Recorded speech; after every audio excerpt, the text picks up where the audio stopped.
लहराया, भाला फेंका इतना हाई, तिरंगा लहर लहर लहराया, भाला फेंका इतना हाई, तिरंगा लहर लहर लहराया, भाला फेंका इतना हाई के पहलवान बजरंग पूनिया हो या अपना दहिया, पहलवान बजरंग पूनिया हो या अपना दहिया, ऐसा दाव घुमा के मारा बना के रख दिया पहिया।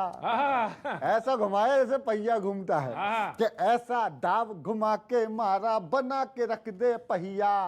अगली पंक्ति में हरियाणा याद आ जाएगा आपको। वाह। कि ऐसा दाव घुमा के मारा बना के रख दिया पहिया, और नॉन वेज पर भारी पड़ गई अपनी दूध मलाई, तिरंगा लहर लहर लहराया, तिरंगा लहर लहर लहराया, भाला फेंका इतना हाई।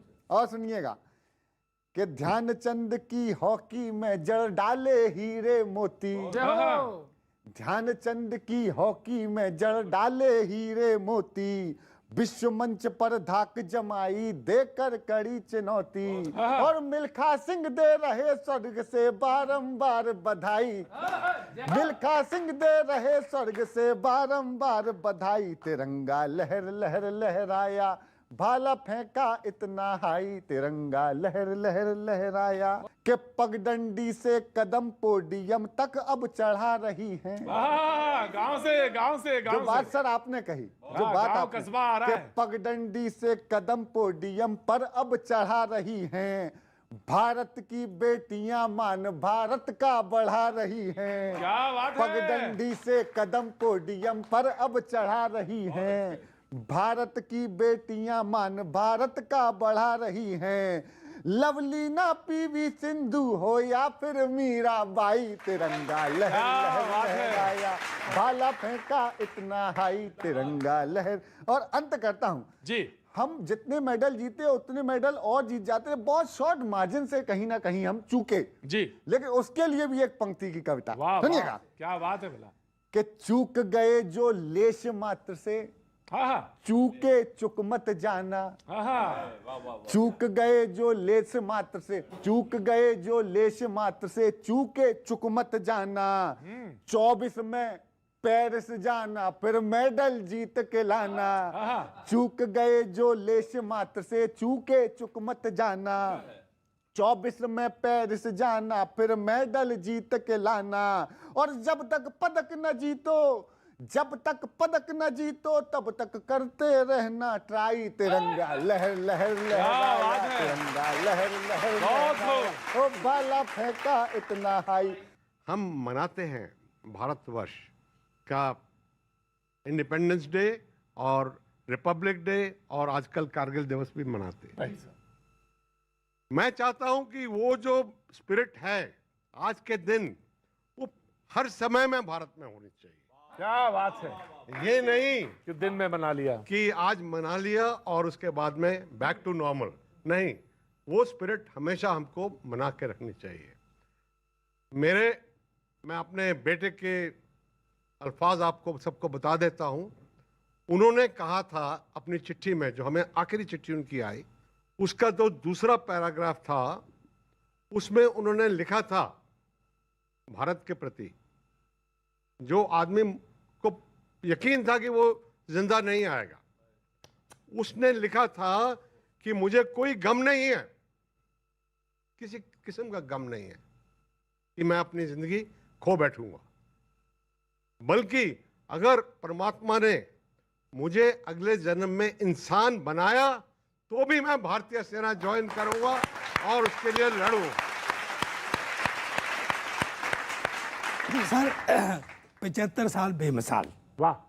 और इन 75 सालों में बहुत कुछ बदला, जैसे कि हमारे लेफ्टिनेंट जनरल साहब ने बताया, थापर साहब ने बताया, बंसल साहब ने भी बताया कि बहुत कुछ बदला, लेकिन कुछ ऐसी भी चीजें हैं जो नहीं बदली।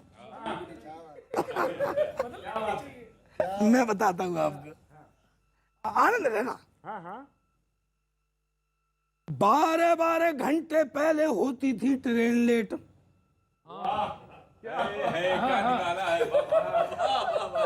12 घंटे पहले होती थी ट्रेन लेट, और अब भी तो लेट हो रही हैं उसी जोश में। नहीं बदला, अब भी तो लेट हो। और पंक्ति सुनाता हूँ, पहुंच जाओ तो आनंद लेना। अब भी तो लेट हो रही हैं उसी जोश में, और दीवार पे जिसकी मनाही लिखी होती है, समझ गए। दीवार पे जिसकी मनाही लिखी होती है, वही काम करते हैं वही पूरे जोश में। शराब पीना मना है। नहीं, कुछ और भी लिखा रहता के बड़े बड़े धन्ना सेठ सब्जी खरीदते हैं, पहले भी खरीदते थे, सही बात। आज भी खरीदते हैं। बड़े बड़े, ये बदला नहीं है सर, बड़े बड़े धन्ना सेठ सब्जी खरीदते हैं, तो धनिया फ्री का मांगते हैं उसी दोस्त में। आज भी है ये। धनिया फ्री का मांगते हैं उसी धौंस में। और अब भाभी जी आप ताली जरूर बजा देना। हाँ, धनिया फ्री का मांगते हैं उसी धौंस में। और दादी जी फेंकती थी, माता जी फेंकती थी, और बहू भी बुहार फेंके कचरा पड़ोस में। बहुत अच्छे। जी, मतलब आज भी कचरा तो पड़ोस में। हाँ, अपनी आदत नहीं बढ़ती है, के अपनी आदत नहीं बदली है, गए 75 सालों से, और किस में हिम्मत टक्कर ले ले जो भारत माँ के लालों से। बहुत खूब, बहुत खूब, बहुत खूब। आज जो समय है, जो आज का जो वक्त है, मैं चाहूंगा कि इस तरह की जो हम सारे लोग बैठे हैं, तो इसमें कुछ आज आप शेयर करना चाहेंगे, कुछ कहना चाहेंगे, जो तमाम सारी बातें कही जाती हैं शौर्य की और साहस की, बलिदान की। जय हिंद प्रतीक जी। जय हिंद सर। सबसे पहले तो सबको 75 साल की सालगिरह के ऊपर आज़ादी की बहुत बहुत मुबारक हो सभी दर्शकों को। और मैं अपने आप को एक बहुत ही खुशनसीब इंसान समझता हूं कि इन 75 सालों में से 65 साल मैंने एक आज़ाद हिंदुस्तान में काटे हैं। सैल्यूट है सर आपको, सैल्यूट है sir. Thank you so much. क्या बात कही है, बहुत वजनदार बात है सर। तो मैं सिर्फ यही कहना चाहता हूं कि एक आज़ादी जो कुछ लोग समझते हैं ये हमारा हक नहीं है, ये एक नींव है जिसको सींचना पड़ता है। जब तक हम इसको सींचेंगे नहीं, हम इस आज़ादी को शायद उस मुकाम तक नहीं ले जाएंगे जहां हम ले जाना चाहते हैं। अभी अमेरिका से तुलना हुई थी। जी, बहुत बहुत बहुत बड़ी बात कही सर कि आज़ादी को लिए तो बात है कि उसको बरकरार रखने के लिए जो सींचना पड़ता है वो बहुत बहुत बड़ी चीज है। 75 साल बेमिसाल में ये जो सोने पे सुहागा हुआ है वो हमारा ओलंपिक में प्रदर्शन। मैं कभी हूँ जनरल साहब, तो